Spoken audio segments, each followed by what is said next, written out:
Olá, seja bem-vindo ao 30Cast. Eu sou Eduardo Negri, presidente do Diretório Municipal do Partido Novo aqui em Curitiba, e estamos trazendo para vocês os nossos 39 pré-candidatos, para você poder já ir conhecendo. Aqui comigo na bancada, Alexandre. Seja bem-vindo, Alexandre. Olá, Edu. E lembrando que um jeito de você ajudar bem hoje é curtindo, comentando e compartilhando os nossos conteúdos nas redes sociais. E quem quiser seguir a gente no Instagram, @NovoPRCuritiba. E hoje aqui com nós o Guilherme. Seja bem-vindo, Gui. Obrigado, Edu. Alexandre, prazer estar aqui com vocês e poder falar um pouco mais da minha história, que eu acredito pra galera aí do Novo a gente decolar junto. O principal motivo aqui hoje é te conhecer. Total. Então, se você puder contar por mim um pouquinho da sua história, onde você nasceu, o que você fez, como que você chegou até aqui? Total. Eu nasci em São Paulo, mudei para Curitiba com 3 anos de idade. Então eu sou curitibano criado praticamente. A gente veio para cá e eu cresci na igreja. Aprendi com a minha família a servir as pessoas lá, o princípio de você amar o próximo e tudo mais. E comecei a servir muitas pessoas, então sempre carreguei isso dentro de mim. Na faculdade foi a primeira escolha que eu precisei fazer grande da vida, assim, né? Pô, qual faculdade escolher? Tudo, eu tinha 17 anos. E ali eu escolhi Relações Internacionais. Falei, vou fazer o curso de Relações Internacionais porque eu queria carreira diplomática. Então era meio que um sonho que eu tinha de virar um diplomata e fazer missões fora do Brasil. Mas logo que eu entrei eu descobri que era uma vida que provavelmente me exigiria outros sonhos. Que você podia só ficar 2 anos em cada país, você não ia escolher para onde você ia. Então eu falei, cara, não consigo formar uma família assim, vou ter que sair da minha cidade, que eu amo, que eu quero continuar aqui. E eu larguei essa ideia e comecei a me aprofundar no marketing digital. E aí me profissionalizei no marketing. Abri uma empresa disso, comecei a atender vários clientes, comecei as minhas redes sociais na pandemia, 2020, e vim crescendo conteúdo. Hoje já estou com mais de 300 mil seguidores, acho, em todas as redes somadas, pelo trabalho desse longo tempo. Então deu muito certo. E aí eu comecei a sair da agência que eu estava, comecei a trabalhar na minha igreja na comunicação. E ali eu me encontrei, falei, pronto, eu estou no lugar que eu amo, que eu sempre fui criado aqui, e fazendo comunicação, que eu gosto muito, e eu ia passar a minha vida toda ali. Estava numa crescente na carreira, eu falei, cara, aqui eu me encontrei, eu vou crescer aqui, me profissionalizar mais, e eu estou em um lugar que eu acredito. Até que um dia chega para mim uma mensagem do cara chamado Elton Dallagnol, não sei se vocês conhecem. Só isso? Só do Instagram, eu saio do culto, abro lá, Deltan mandou mensagem, eu falo, cara, tipo, eu fiquei em choque, assim, né, isso não é normal. E aí ele mandou mensagem e falou, cara, eu vejo você foi na quando? Política. Isso foi julho de 2023, ano passado. Tem quase um ano agora. E aí eu tomei um baque, né? Eu gostava muito dele, eu tinha votado nele. Nossa, e era a época da herói, né? Não, total. Foi deputado mais votado do Paraná, da Lava Jato, prendeu o Lula. Eu falava, cara, esse é a minha referência na política. O Deltan é quem espelha o que eu acredito, os meus princípios e valores. Aí eu saio do culto e estava uma mensagem dele lá no meu celular. E eu fiquei completamente em choque. Fora que era um mês que ele estava sendo caçado. Então tava todo mundo falando dele, defendendo ele, postando sobre ele. E eu, caraca, ele tá parando todo esse processo para me mandar uma mensagem. E daí eu fiquei impressionado com essa atitude dele. E ele me virou e me falou, cara, vão cortar minha cabeça, vão me caçar, não adianta. Mas eu quero colocar 10, 15, 20 novos no lugar. Eu quero que seja o primeiro. Eu acredito em você, vamos pra cima e tal. Vou te treinar, vem trabalhar comigo, larga o seu trabalho aí e tal. E eu aí tive que tomar uma decisão, né? Largar o que eu tinha, eu amava o que eu tava fazendo. Nunca tinha pensado em me candidatar. Já estava dentro de uma zona de conforto? Total, eu queria expandir. Pra minha idade eu tava ganhando super bem, eu tava com todos os meus amigos ali, tava realizado no que eu fazia, eu via propósito naquilo, eu não tinha motivo nenhum para sair. E, claro, a política é um ambiente que a gente conhece, cheio de corrupção, cheio de egos. E preconceito, né? Não, com certeza. Então, entrar nisso para mudar todo esse cenário, eu falava, puxa, será que vale o sacrifício? Mas naquela hora eu lembrei de tudo que eu já tinha passado, dos ensinamentos dos meus pais, de servir as pessoas, de ser a voz da indignação que você quer, da mudança que você quer ver.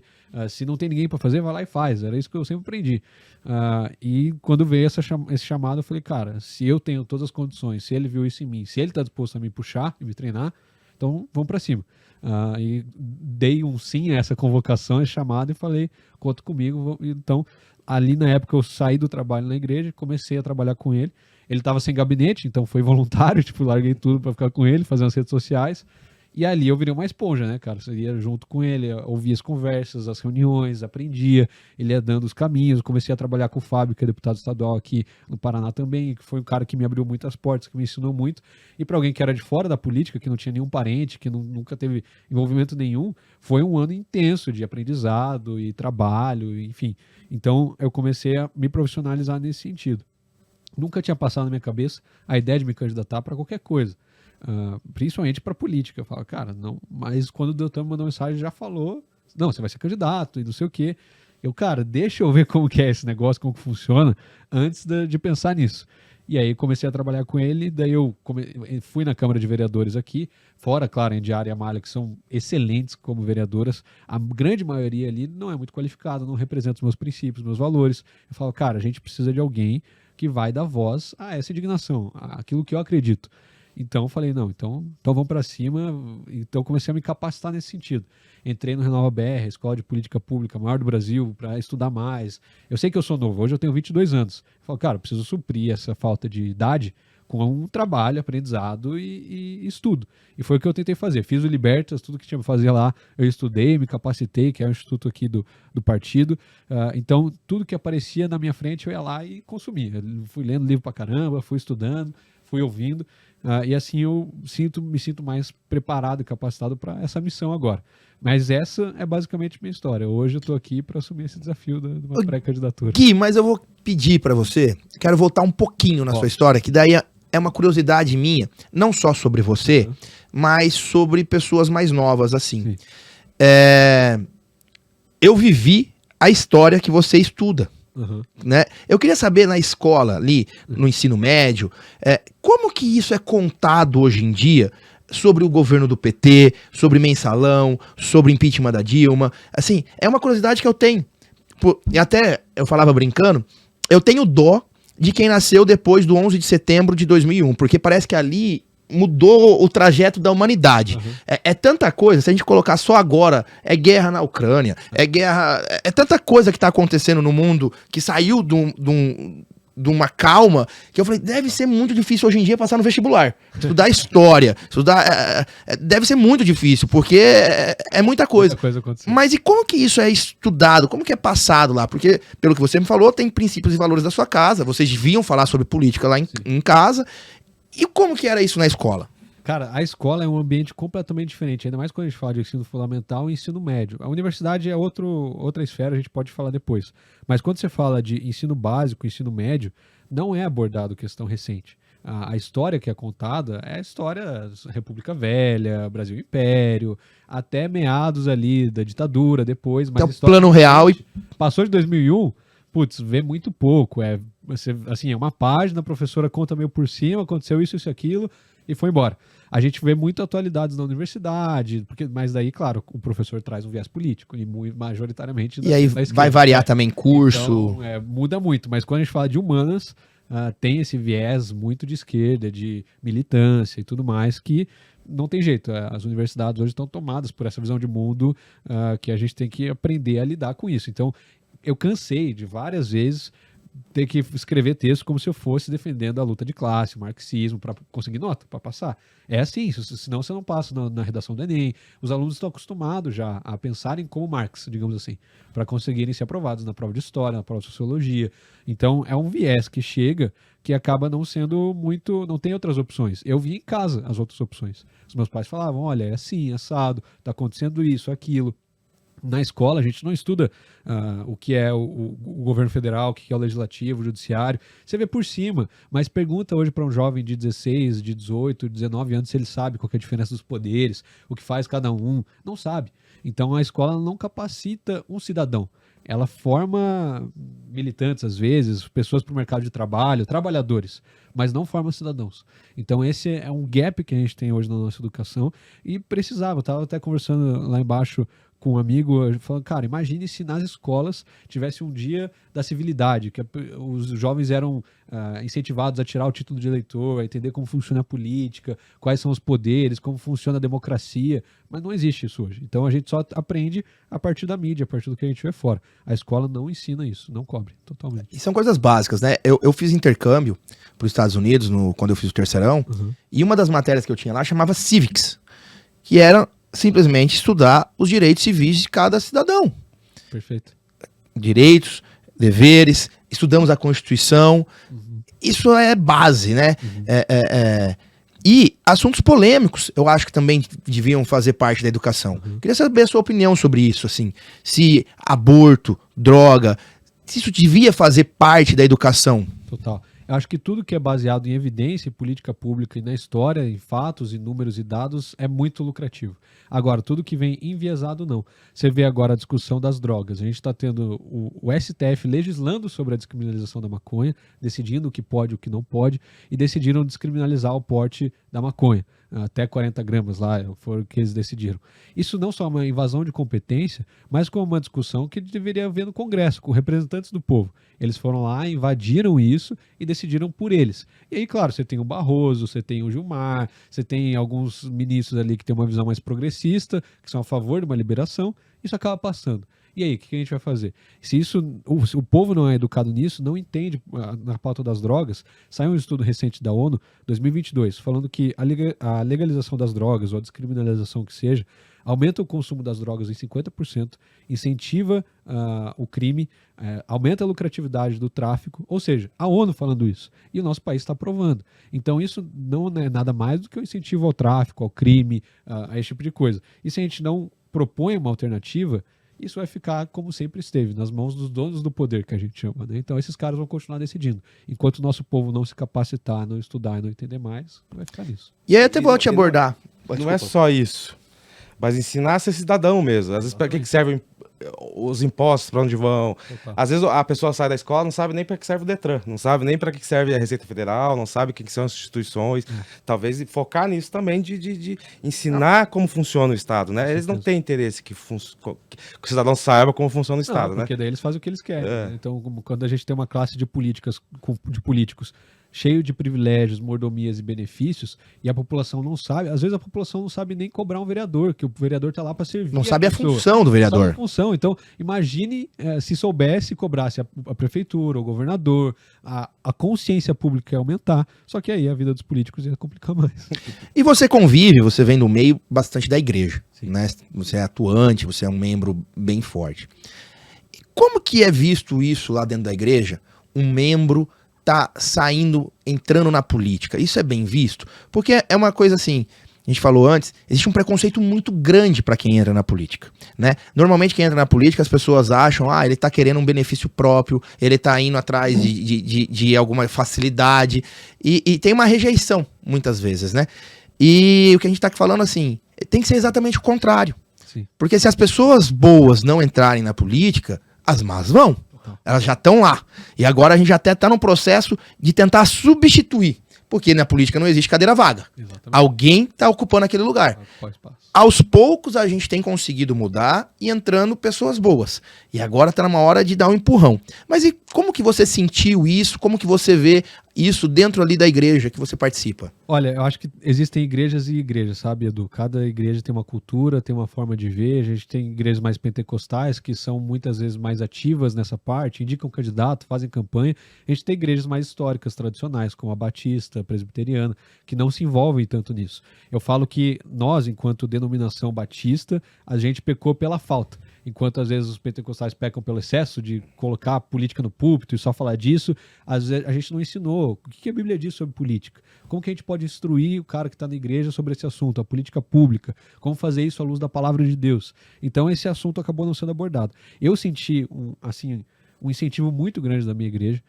O pessoal que está lá, que me conhece, que me apoia, falando, cara, vai lá, a gente precisa de gente que não se representa, que dá voz àquilo que a gente acredita. Então, eu senti que estava faltando, estava precisando de gente saindo desse meio para se colocar nesse lugar. E eu vejo um movimento cada vez maior das igrejas em incentivarem os seus membros a entrarem na política, a quebrarem esse preconceito e fazerem a diferença. Porque se a gente não entra lá e muda, quem que vai mudar? Não tem como a gente exigir dos outros um posicionamento que é nosso. Não tem como a gente pedir que eles façam aquilo que a gente quer que seja feito. Então a gente precisa ir lá e fazer acontecer, escolher os nossos representantes e que esses representantes trabalhem por nós. Então eu agradeço muito a Deus pela minha igreja, a primeira igreja batista aqui de Curitiba, a liderança que está lá, todo mundo. É claro que a gente tem uma cultura de não indicar candidatos, o pastor indicar, ou de púlpito e tudo mais, mas isso, o suporte espiritual, o suporte humano, de relacionamento que existe, é sensacional. E eu acredito que se todo mundo pudesse viver essa experiência de estar em uma igreja, em uma comunidade, ligado, que apoie, com certeza ia ajudar muito. E eu sou muito grato, de fato, por isso. Eu acho que alinha um pouco, né? Porque acho que, historicamente, a Igreja Batista tem uma história de defesa da liberdade, né? Muito grande, Total. né? Total. Que alinha com as ideias do Novo. Exatamente. Então, podemos até puxar isso daí. Aham. Você consegue fazer uma relação dentro dos princípios do Novo e os princípios que você trouxe de casa? Porque você veio pelo Novo principalmente por causa do Deltan. Sim. E aí você não conhecia sobre o Novo. Não. E a gente tem te preparado, você tem conhecido. Hoje você já fez os cursos do Libertas, então hoje você conhece o Novo. Total. E tenho certeza que deve ter se sentido em casa. Sim. E você consegue fazer uma relação hoje dentro dos princípios e valores que você traz de um e com o outro? Não, com certeza. Eu acho que, assim, o que eu mais vejo que tem no Novo e que a gente puxa da cosmovisão bíblica é principalmente a esfera do indivíduo. Quando Deus ele cria o ser humano, ele dá para Adão e para Eva uma autoridade individual. Depois eles formam uma família e a família tem uma autoridade. As famílias formam comunidades, clãs, e esses clãs têm outra autoridade, e esses clãs juntos formam um Estado, e o Estado tem uma autoridade diferente. Mas a principal criação, a principal autoridade é o indivíduo. E o Novo respeita o indivíduo como ninguém, as liberdades individuais. Então, o indivíduo ele precisa respeitar os seus direitos, nas suas responsabilidades, nas suas liberdades. Isso a gente vê, a Bíblia fala pouco sobre política, relativamente pouco comparado a outros temas. Mas um dos principais textos é Romanos 13, em que Paulo escreve para os romanos como deve funcionar a relação deles com as autoridades. Na época eram os imperadores romanos. Ele fala, olha, ore pelas autoridades para que elas punam o mal e recompensem o bom, aquele que faz o bem. E é basicamente isso que a gente acredita no Novo. A luta contra a corrupção é basicamente punir o mal. Qual outro partido no Brasil tem essa bandeira tão forte de luta contra a corrupção contra o Novo? Nenhum. Aqui, se o candidato cai em corrupção, é descoberto em algum esquema, é julgado e punido, ele sai do partido ou é expulso, é convidado a se retirar. Então, a gente tem uma ética de trabalho que eu acho que só existe aqui, e é por isso que eu estou aqui, porque eu acredito nessa pauta. A gente tem a recompensa do bom é o incentivo ao empresariado, o incentivo àquele que trabalha para poder trabalhar, para que o Estado não atrapalhe a vida. Então, ter mais esse respeito às liberdades, eu acho que é isso que motiva a estar aqui, que me faz ter certeza que eu estou no lugar certo e que com certeza é um match perfeito entre o que eu acredito, a base bíblica que eu tenho e os ideais que eu acredito na política também. Isso é fantástico no Novo, né? A gente respeita muito o cidadão, a gente respeita o pagador de imposto. Total. Né? A gente quer que ele tenha a liberdade de empreender, né? Aprender de se comunicar, que hoje a gente tem visto aí uma ditadura do judiciário, né? Eu vejo você postando coisas sobre isso, né? Tem algum caso que está agora te incomodando, que tem acontecido? Olha, de fato, a gente vê um STF, um judiciário cada vez mais ativista, mas um último caso que me revoltou muito do Supremo Tribunal Federal foi a discussão sobre aborto. A Rosa Weber puxou essa descriminalização ainda quando ela era presidente do tribunal. Agora o Barroso enterrou isso, né, arquivou esse processo, mas a gente vê um Alexandre de Moraes puxando essa pauta cada vez mais. A pedido do PSOL, ele derrubou a norma do Conselho Federal de Medicina que proibia a cistolia fetal e até 22 semanas de gestação. E aí? Isso deveria ser feito pelo Legislativo, pelos representantes do povo, mas eles sabem que se for pelo Congresso não vai passar. Aborto é uma pauta que tem 80% da população é contra o aborto no Brasil. Então como é que você vai passar isso pelo Legislativo? Deveria passar por lá, mas como eles sabem que não vai passar, eles escolhem legislar. Infelizmente a gente está vendo de fato donos do poder no Brasil. Os donos do poder se chamam Alexandre de Moraes, se chama Gilmar Mendes, se chama o ministro Barroso. Esses caras, eles têm um monopólio do poder e se a gente não levantar a nossa voz contra eles, custe o que custar, eles vão continuar com esse monopólio e com esse poder. Então a gente denunciar isso, ter coragem de se levantar e falar mais, levar isso para fora, porque quando o STF é a última corte, a última instância do Brasil, o que você pode fazer? Levar para fora, leva para a corte interamericana, leva para os Estados Unidos, para que tenha algum tipo de embargo. Então, os nossos representantes têm feito isso. O Deltan foi para Washington agora recentemente também, com essa função de denunciar o STF ferindo as nossas liberdades de expressão. Então isso eu acredito que tem sido feito muito bem. A gente precisa, claro, intensificar esse trabalho cada vez mais para que não fique acuado. Eu lembro da frase de Ulisses Guimarães que o político não teme mais nada além do povo na rua. Então a gente tem que colocar o povo na rua, cara. Quando o povo tem consciência do que está acontecendo, poxa, não só em termos do abuso de poder do STF, mas do governo federal, a gente vê condições cada vez piores de trabalho, condição de vida, de desenvolvimento no Brasil. Hoje o dólar bateu 5,70, a inflação crescendo, o desemprego aumentando. Então como que a gente pode... E o brasileiro fica quieto, porque o brasileiro ele está acostumado a se adaptar. Então veio o tempo ruim, ele se adapta para conseguir continuar trabalhando, conseguir continuar sobrevivendo. Mas se a gente só se adaptar e não lutar contra isso, vai ficar sempre assim. Já são 12, 16 anos de PT, e aí, o que vai mudar? A gente precisa se levantar contra isso e fazer de fato a mudança. E a gente percebeu nas últimas décadas que foi de pouquinho em pouquinho. Exatamente. E a gente chegou onde chegou até hoje em dia, né? Exatamente. A gente pode, em qualquer tema, né? É muito difícil ter uma votação, alguma coisa que seja radical. Vem vindo aos poucos. E eu nem vou entrar no mérito de ser contra ou a favor da droga, mas ainda assim, então agora libera 40 gramas. Aí daqui a pouco, não, libera isso. Assim, um pouco mais. ou tal. Então, assim, é a forma de liberar sem legislar, sem ser, muitas vezes, ali na Câmara, no Senado, né? Respeitando o voto. Existem as instituições no Brasil. O próprio STF prega que deve existir um respeito às instituições, mas o próprio tribunal não respeita a Casa Legislativa, a Casa de Leis, e que o povo elege os seus representantes, e esses representantes devem escolher o que é permitido, o que não é, o que é legal, o que é ilegal, e eles estão passando por cima disso. Com a desculpa de interpretar a Constituição, eles estão criando uma nova Constituição.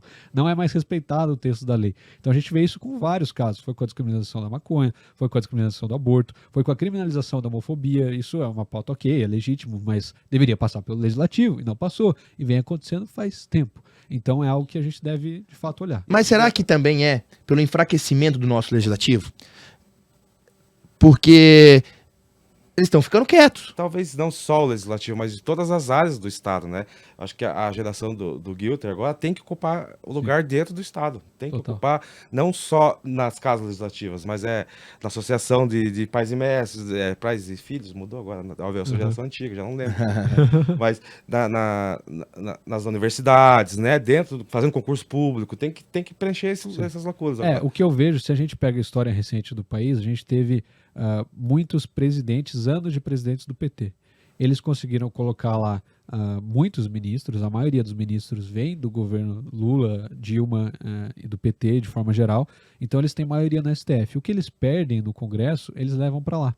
Então eles conseguem as vitórias pelo meio jurídico, judicial. Então eles perdem uma pauta, vai lá o deputado, geralmente um Janones da vida, pega isso daqui e abre lá uma solicitação na STF, eles vão lá e decidem sobre aquilo. Então virou um novo modus operandi. Eu acredito que sim, o Legislativo ficou em silêncio por muito tempo em todo esse processo, ver seus poderes sendo entregues ao judiciário e não fazendo nada, mas eu acredito que é uma virada de chave. Querendo ou não, é um bom sinal eles estarem fazendo isso, porque demonstra que eles perderam a força, o apoio popular que eles tinham antes. Hoje a gente tem o Congresso mais conservador da história do Brasil, que está aprovando pautas e pautas contra a esquerda cada vez mais. E isso é um bom sinal. Agora, eles estão vendo que eles estão sendo derrotados ali no Legislativo. O Lula está tendo que lembrar quanto de emendas para aprovar as pautas que ele quer. Os projetos que ele quer são bilhões e bilhões e bilhões. Então, ele está governando à base do orçamento secreto, que virou emenda agora, né? Então, a gente vê esse processo, essa mudança e fala, a gente está com perspectiva de ganhar. A gente está com perspectiva de chegar em 2026 e o Novo crescer muito, porque o brasileiro de fato apoia isso. É o que ele quer, é renovação, são seus princípios e valores sendo defendidos pelo Legislativo. Então, de fato, é complicada a situação que a gente está vivendo, é fruto do que foi plantado todos esses anos, mas é uma sinalização de uma mudança. E eu acredito que a gente tem que ser forte para manter essa mudança. E em todas as esferas, né? A gente precisa começar essa mudança, a gente precisa de uma renovação, a gente precisa de pessoas preparadas, técnicas e com coragem em todas as esferas. Porque começa tudo na Câmara de Vereadores. Então agora em 24 a gente tem mais uma vez a oportunidade de mudar, né? Eu acho que nunca o Novo teve uma chance tão grande de fazer a maioria da bancada na Câmara Municipal. Hoje nós temos essa força, nós temos pré-candidatos extremamente preparados, pessoas que estão tecnicamente prontas, pessoas do povo que estão em vários setores da sociedade que podem começar a representar de uma forma diferente. Como que você acha que o Novo pode atuar na Câmara Municipal, mesmo a gente apoiando um candidato que tem grandes chances de ser eleito? Como que você acha que o Novo pode manter a independência na Câmara? Sim. Eu acredito que o Novo ele tem essa característica de ter vereadores independentes, né, que votam a partir dos seus princípios e valores e não a partir de um apoio a uma negociação política. Isso já é um grande diferencial. Para a pessoa que está assistindo, votar no Novo e fazer propaganda do Novo já melhora o cenário da nossa política no Brasil afora 80%, 90%. Porque a chapa que vocês escolheram, que a gente formou aqui, é formada majoritariamente por critérios técnicos, não critérios políticos, não por indicação de fora. Então, isso dá uma capacitação e uma legitimidade para a nossa chapa muito maior, para o Novo, de forma geral, em qualquer lugar, seja em Curitiba, seja em Pinhais, São José, onde for. Então, a gente consegue ter essa clareza muito maior. E eu acredito que a força do Novo é justamente essa, ser fiel aos seus princípios e valores. A gente está cheio de partido por aí que fala uma coisa e lá na Câmara faz outra. Então, o Novo, manter essa coerência, essa responsabilidade, é o que faz o eleitor olhar e falar, não, eu acredito nesse partido, eu me responsabilizo pelo meu voto porque eu acredito nisso. E você pode dar um exemplo para nós de como é uma realidade que o Novo vive o que fala. A gente fala muito dentro do Novo que não existe apadrinhado. Sim. Que não existe ninguém que é colocado na janelinha. Então eu queria que você contasse pra gente, então você teve a disposição de colocar seu nome, mas eu queria que você contasse como foi e como tem sido, para as pessoas entenderem como que é o Novo. Total. Olha, por mais que o Deltan tenha me chamado para a vida pública, eu e ele, a gente entrou junto no Novo, né? Ele estava no Podemos, eu não era afiliado a nenhum partido. A gente olhou para o Novo e falou, cara, hoje o Novo é o único partido que a gente acredita para trabalhar e fazer expansão e fazer uma mudança política. Então, quando ele falou, estão cortando minha cabeça, vou colocar outros 10, 15, 20, ele falou, o único lugar que dá para fazer isso é o Novo, então vamos para lá. Só que não foi um processo simples, a coisa é difícil. Então, primeiro, para o processo de filiação não é tão simples assim, não é só você ir lá e pagar uma mensalidade e estar afiliado. Não, você tem todo um processo de verificação, alguém pode impugnar a sua filiação. Então, existe uma credibilidade dentro dos próprios filiados.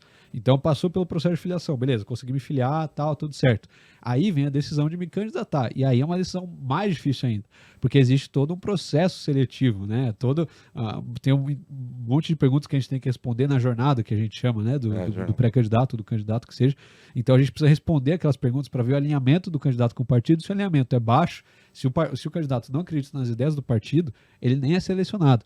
Tem também uma verificação de antecedente criminal, que pra mim, né, graças a Deus, tudo certo. É só ficha limpa que continua. Só ficha limpa. Então, tem todas essas etapas que precisam ser cumpridas e respeitadas, e depois de tudo isso, ainda precisa ser avaliado pelo diretório municipal, pelo diretório estadual, se aquele candidato ou pré-candidato está aprovado a entrar na chapa. Então, isso traz uma credibilidade para o processo muito grande. E as pessoas não sabem, mas esse processo não existe em outro partido. As pessoas indicam, filia, algum cacique lá do partido quer que a pessoa vire candidato e a pessoa vire candidato. E muitas vezes até ao contrário. O partido vai atrás de algum candidato, oferece dinheiro, oferece condições, privilégios para ele ser candidato. Aqui não tem privilégio nenhum, né? Então, a gente tem que trabalhar para conseguir fazer um Brasil melhor a partir dos nossos princípios. Eu acredito que esse é o maior valor. E sai de um princípio nosso. A chapa é um time. Exatamente. Todo mundo trabalha junto em função de um propósito, né? Eu acho que o Gui consegue, né, mostrar muito bem isso, que realmente no Novo não tem apadrinhamento, mesmo, né, a importância do Deltan tem, a vinda dele, mesmo assim, o Gui sendo capacitado, ele teve que passar todo o processo do jornada normal, está tendo que fazer todos os cursos como todos os outros, e essa... Pegar no pé de pega igual todos os Total. outros. Tem que mesmo, né? né? Então isso para quem conhece, quem tá perto, dá credibilidade, Total. né? Assim, não é um discurso apenas, é um discurso com prática, Perfeito. né? Se a gente quer mudar lá fora, a gente começa dentro de casa, né? Esse Novo dá exemplo. A gente tem que trabalhar de acordo com aquilo que a gente acredita, aquilo que a gente pensa. Não dá pra gente falar uma coisa e fazer outra, senão não tem credibilidade nenhuma. E o Novo, ele surge com essa perspectiva de mudança, de ser a diferença na política. Se a gente cai nas velhas práticas, que benefício tem o Novo? Se não tem regalia, se não tem mordomia nenhuma. A gente só tem o que a gente acredita. Exatamente. A gente só tem os nossos princípios e é suficiente. O Novo só vai existir enquanto os princípios e valores serem respeitados. Eu acredito que nós que estamos no Novo sempre vamos respeitar nossos princípios e valores. É o que a gente tem, é a nossa credibilidade. Gui, estamos chegando ao fim. Estou muito orgulhoso de ter você. Eu até uma hora ia perguntar, você tem 22 anos mesmo? Tem. Lá em casa falam que eu sou o mais velho da família. Porque, Mas eu falo que a juventude do Novo é meio velha. Já. Não, a gente vai trazer uma galera mais nova. Vamos trabalhar esse ano para a juventude crescer. Porque, né, o preparo que ele já tem, Sim. a consciência política que você já tem. Isso orgulha muito. Me sinto representado por você. Vou torcer muito para dia 6 de janeiro a gente tá lá junto comemorando. Muito obrigado por ter coragem de estar se colocando à frente. São poucas pessoas que têm essa coragem. Então, muito obrigado. Mas para finalizar, eu queria que você deixasse uma mensagem de quem é o Gui e o que te motiva, o que te faz estar aqui. Com certeza. O Guilherme é alguém que é motivado para dar voz àqueles que não têm voz, a ser a voz da indignação das outras pessoas. Eu quero ser a mudança que eu sempre sonhei em ver na política, no ambiente público e fazer essa diferença de fato. Eu quero representar as pessoas. Eu lembro quando eu comecei a criar minhas redes sociais e postar um outro vídeo, eu ia lá, saía de casa, os corredores da igreja, o pessoal falava, cara, obrigado por ter falado isso, me representou, não sabia como falar. Eu falava, cara, é isso que eu quero fazer. Eu quero chegar lá e poder dar voz a essas pessoas. Eu quero chegar lá e poder ter os meios e trazer mais gente para fazer a mudança. Então, o Gui é alguém que quer de fato ver um Brasil melhor, transformar o Brasil para as próximas gerações, não só para mim, apesar de ser novo, mas para a geração dos meus filhos, para os netos, que a política é uma coisa que a gente sabe que demora para mudar. E eu tenho essa visão no longo prazo, não tenho imediatismo nenhum e estou disposto a trabalhar por isso, fazer um trabalho duro para conseguir representar os princípios e os valores que eu acredito. Legal, muito obrigado. E quem quer te seguir, onde que encontra você nas redes sociais? Com certeza, no Instagram é gui.kilter, Kilter é K-I-L-T-E-R, é um pouco difícil, mas está lá. Twitter, TikTok, YouTube, Gui Kilter, tudo junto, você acha lá e tá tudo certo. E eu queria falar só mais uma coisa, assim. Existem hoje muitos influencers aí falando sobre política. E quase nenhum eu me identifico, quase nenhum me representa. Porque, né, fica aquele negócio de ir lá e ficar provocando a esquerda, às vezes se fantasiando. Cara, é uma coisa, eu acho aquilo tão ridículo. Eu não vejo o que acrescenta. Não é propositivo, né? Não contribui no debate.